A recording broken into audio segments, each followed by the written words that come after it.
if you have a data set of name and position and you have to filter the names based on position, try not to manually copy it. It will lead to a lot of errors and a lot of labor work.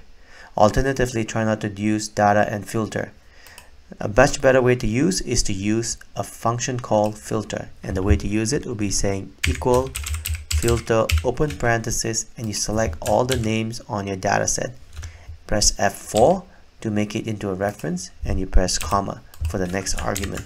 Let's go back to our filter here. Let's get rid of the A1, comma, and then you highlight all the position now, and then you press F4 over here to make it into a fixed reference.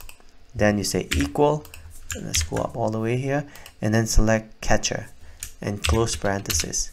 As you can see, the names of all the catchers are listed here. Next thing you do is you copy this cell here and you paste it on the outfielders and then shortstop. And you can see they are all filtered according to the position. And the beauty of this thing is, let's say for example, if you want to make J Payton into a catcher from the outfielder, I'm going to copy catcher and put here as outfielder. Notice how this data set get changed accordingly.